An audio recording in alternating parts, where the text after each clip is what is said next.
that some may not be obtained in sufficient amounts given the foods they eat. Calcium has been increasingly added to food and calcium and so on and so forth, right? Against this backdrop, the Institute of Medicine was requested by the US and Canadian governments to conduct a review of data pertaining to calcium and vitamin D requirements and to identify DRIs, the dietary reference intakes, based on current scientific evidence. That's the key thing, based on current scientific, the totality of current scientific evidence about the roles of calcium and vitamin D in human health.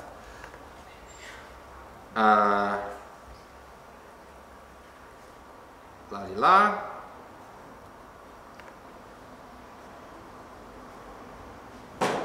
So this is approach, you know, like what they have been doing. So, you know, they've been looking at, you know, all cancers, breast cancer, asthma. So they had a committee of like 18 like high-level specialists. Like specialists meaning you have to be elected to the because of life achievement to the Institute of Medicine. Anyway, so so they list how this done this and.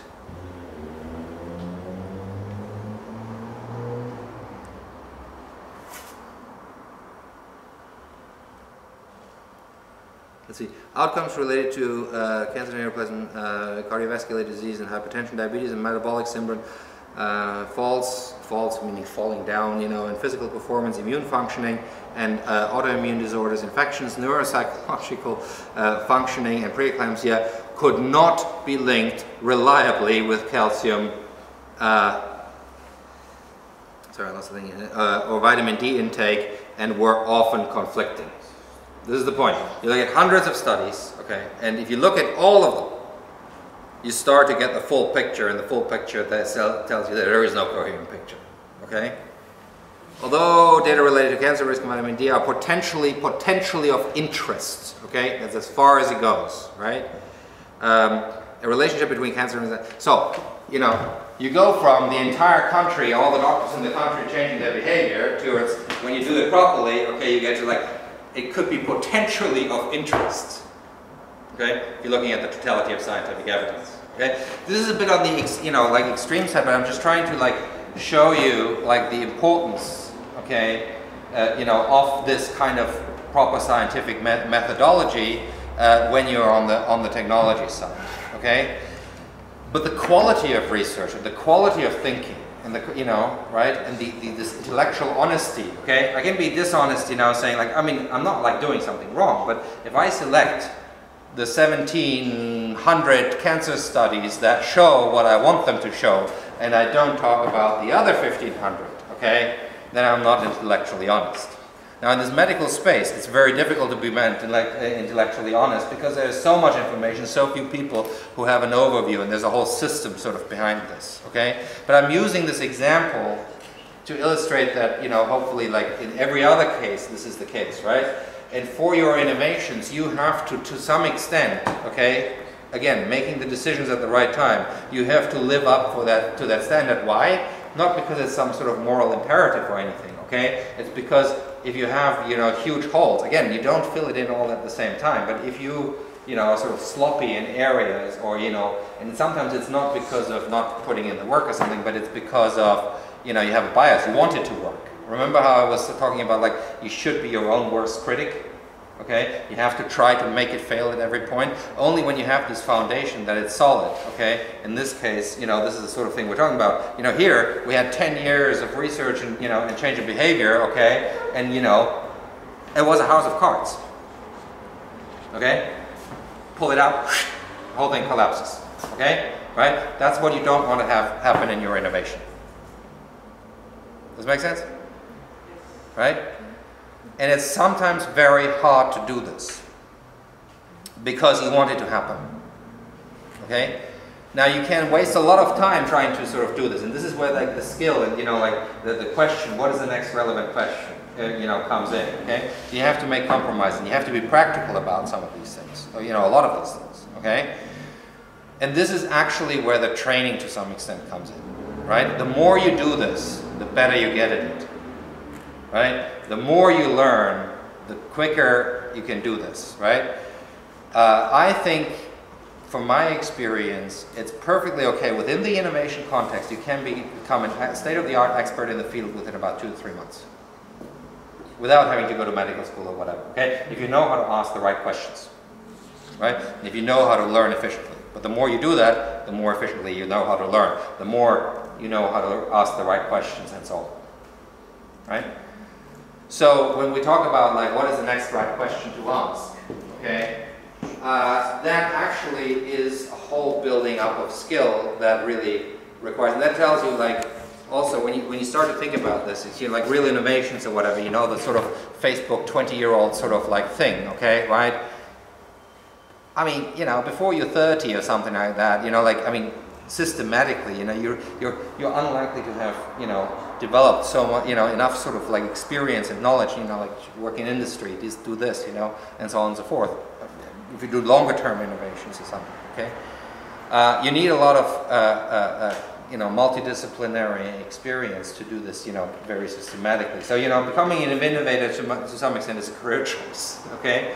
Or when I say choice, sometimes it's really a little bit more like, why do you become an innovator? Well, there is, again, you know, going back to the psychology of it, it's really, if you want to make money, okay, right, there's easier ways to do this, okay? The easiest way is to take it from other people, right? So you can become a banker or something, you know, but generally speaking, you know, if you want to create this value from the bottom up, okay, because you're creating much more value than you're going to retain. You're going to create, yeah, if you retain maybe 1%, you're lucky, okay, like in a real innovation, okay? So it's not about that. So it's not like, you know, the smartest like career move in terms of like making the most money in the shortest amount of time and that sort of stuff, you know. And as I told you about before, it's not necessarily about ultimate fame either, because hopefully you won't be ultimately famous, because, you know, you want people to think it's theirs. That's when they really are using, you know, so it's really a motivation also of like, you know, you become an innovator because you can't help it. Right? You can see certain things. You can see certain combinations. You're interested. You're curious enough about like, hey, why doesn't this work? Here, you know, and so on and so forth. Right? But it is ultimately the thing that actually produces the most value. Okay? And you know, but you see, like it's very hard work. You know, and the more fundamental the innovation, and we'll get to this now, like. In the further part of the course, okay, that's why, you know, it's human learning, it's this complexity of human learning, okay, that takes time, right? That's why fundamentally we look at, we'll talk about this in the course, but it's also somewhat in the book. If you look at like some of the fundamental innovations, and the microelectronics space generally is a good laboratory for that, you know, like between what we call the aha moment, okay, when you have a working device in the laboratory, to the first commercial dollar earned, okay? Everybody agrees, yes, this is working, okay? To the first commercial dollar earned in fundamental innovations is always like 10 to 15 years, to 20 years, between 10 and 20 years, okay? It's because you're changing, you're in the human realm, okay, and it's all about learning, and you're actually changing, okay? You have to educate people. Either you have to create an own new supply chain like Apple, or you have to educate all other people around you, you know, how to use this tool. But once you've educated them all, okay, why this is the right tool to use and they should change their behavior, okay, not convincing them, but educated them, okay, then hopefully they make it their own and they probably will forget about you, right? That's okay, okay, but that's somewhat your definition of success, right? Does it make sense? Yeah? But it's a great thing, okay, and it's a fantastic feeling and journey, you know, like when you do this and when you get there, and you know, yeah, it's great, okay? But you're doing it because you can, okay? And you're doing it because that's who you are, okay? And that's what we're trying to do with this course, hopefully, for you. It's not just, you know, like other educational courses. It's really also like a self-selection process, right? You need to experience innovation in order to feel how you like it, okay? And there is not, but you can't tell any other way, okay? So, you know, so what I've been trying to do is just to give you a little bit of like, so it can be a lot of work and you can get very deep, okay? But the trick is, and that's what we're trying to, you know, teach you with this process, with the MIT process, is ultimately it's, you know, very quick, like, the skill of us asking the right questions at the right time to the right level for advancing the innovation or trying to make it fail, and then advancing, that's how you advance the innovation, right? And then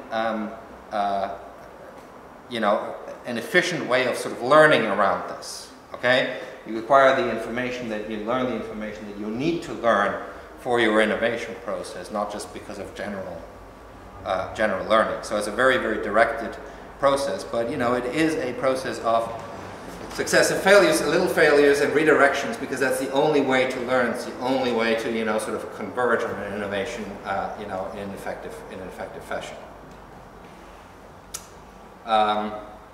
So, do you have any other questions about this? I was just like trying to show you some resources, some of the thinking when you get in now, and now you've populated your universe. Next phase is, at least in a couple of things, we'd like you to go deep, really deep to this level, okay, of knowledge. You don't have to do it all, okay, that's not the point. But the point is you need to experience what this level feels like, okay, and that some of these assumptions that you've had in the higher level, once you look at the details, you go like, ooh, actually, like, this is not really true, okay? Oh, it's not that simple. Oh, but that's ultimately, what's the time scale, okay? Like, the time scale of when we do research in university, the idea is, okay, well, we produce knowledge that pretty much lasts forever, okay? When we do research purely on the business side, well, okay, that can change with us in the next quarter, okay? When we do research and innovation, okay, you want this to be true, to remain valid. I mean, the world changes, okay? And you can't always be absolute and complete and so on and so forth, okay? But you want it, in order to bring it to the marketplace and, exist and be useful, you want to have a decent amount of time, let's say 30 years or something like that, where that's really, exists and remains stable, okay? You cannot do this in a house of cards. You have to build a brick house there, okay? You don't necessarily have to build a Roman temple, okay? That is there 2,000 years later, okay? But you cannot do it without the rigor and the intellectual honesty of that you also use in proper sort of scientific work.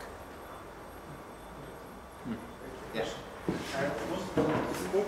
Is it possible, I want to turn to the focus of learning in which I see the information, because there's some sort of project, okay, I have an idea. If I look around to why, maybe I will be frightened. Okay, somebody done something close like that. If there is a lot of project who are doing like a blind chicken. Okay, I'm simply doing what I'm doing. I don't look to the competition, I don't look to the patent. Okay, they're so too far away. If I'm making my product and I'm thinking how to sell it. It means when I see the sealed information, I should to have a right question how to use it. But maybe you give us a few questions how we can transform all this information into to strengthen the project. I think there should be some. Okay, well, yes. So I mean, well, maybe like so there is no general recipe, okay? Because it literally depends on the field, okay? It depends on the state of knowledge of the field and so on and so forth. Okay, but as we sort of like discussed when we talked about the project idea selection, right? I mean, there's things that in the beginning you say like, if it really already exists in the marketplace, okay, right? Go to the store and buy it, That's the easiest solution, like move on, okay, right? If it is, so, okay, let me give you a good example, okay? So first of all, principle number, I mean, look, there is no recipe, okay? I'm just going to say a couple of things, okay? Right, it's methodological questions. Yeah. So for example, one important thing is cost, okay? So it's very difficult sometimes to get an accurate cost. Don't worry about it, okay? Just start doing it. And as more information you get, the better you get, okay? You always go back and revise it. That's why, I designed the software such that, that's the point, that you can always, like, this is transparent to yourself. You come back and go like, oh, I didn't know this, oh, I was wrong there, I made the wrong assumption there. Actually, now I found the supplier in Holland, and I can do that part for half the price, or whatever, okay, right?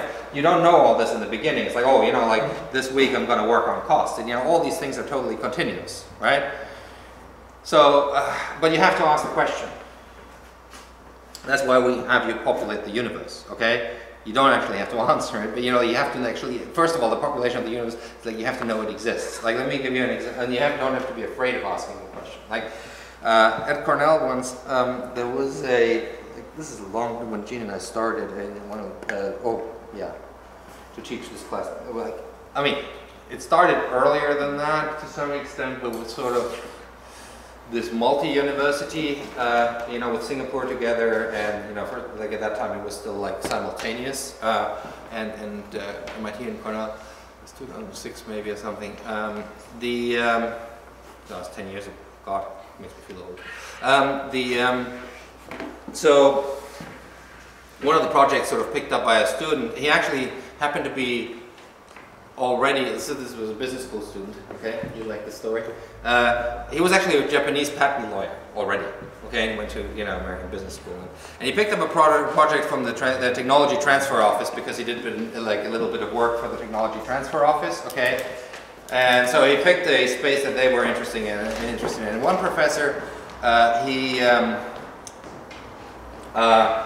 was doing some, this was about sort of a very specific process that could make very, very rich soil, and it would be carbon sequestration, you know, it would include carbon sequestration and so on and so forth, you know, a bioprocess, okay? Anyway, high fertilizer fertility, you know, high fertilization effect and so on and so forth. So, okay, so he started to do the project, and that's fine.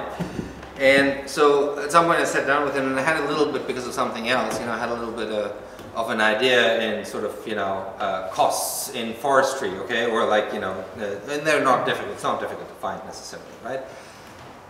And you could do back of the envelope calculation, half page, okay, right? To show, with respect to competing technology, okay, like normal fertilizer prices and so on and so forth, and you know, like you combine the uses of, you know, okay, well, there's, you know, tradable carbon stuff, there's fertilizer use, and you do this, okay, right? So you add this up, okay? And within that half a page, okay, you realize that, and you know, so this is the thing, that the patent office, the technology transfer office had invested $500,000 in patents for this professor, okay? Actually, the professor didn't really want to patent, but the technology transfer office was pushing him, like, oh, it's good technology, patent, you know, trying to push him to do more, okay? Now, in that half page, okay, you could show, certainly some inaccuracy in the calculation, okay? But it's always going to be between 100 and 1,000 times more expensive than the current solution, okay? Well,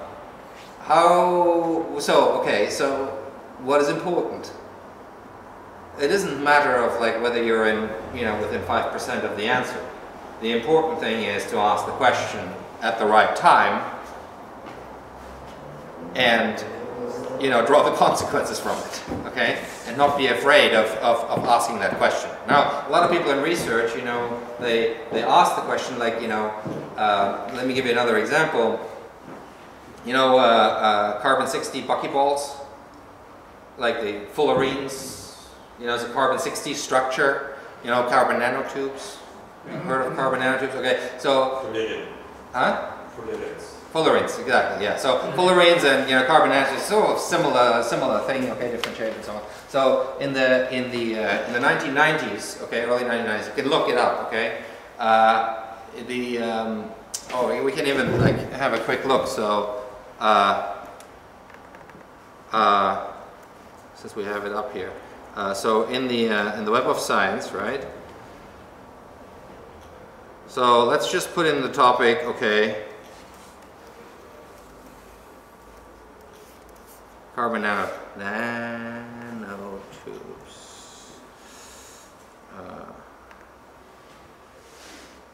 See, 34 people made the same mistake and actually published it this way. Oh, you know, somebody who entered it.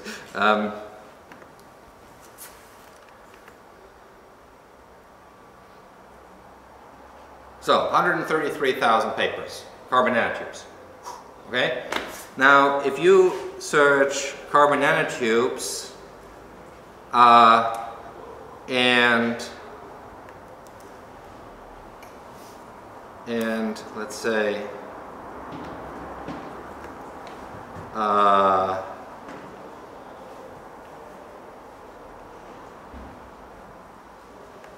let's see, you're published, let's say, so we do, let's do fullerenes, okay? It depends on which,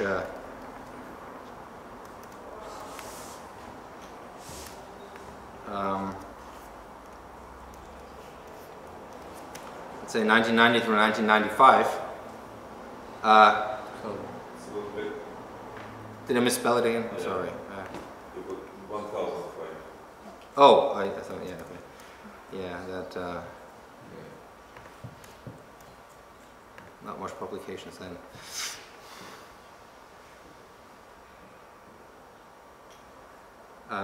Okay, well actually that doesn't help so much. So there's a lot of activity even in that point, but the point is that, well, I'll just tell you, okay? So if you look at AT&T Bell Labs, which Gene was at the time, right? I mean, there was literally Little League in place, okay? And they got very interested in this, okay? Because it's very interesting, very interesting physical properties, okay? And they got some of the physics groups working on this, okay? And they basically contributed between, like, let's say 1990 and 95, between that time period, okay, all the really, really fundamental physics and science to this, okay? And then you see, like, they stopped all of a sudden. Okay, well, Bell Labs sort of like was starting to dissolve, but that's not the reason, because I know the story very well because, well, from Gene, because he was there, right? So what they did is, were some of the best physicists, for sure, okay? But they researched it, they said like, oh, this is like scientifically super interesting and all that sort of stuff, okay, curious, scientifically. But after like 2-3 years, when they have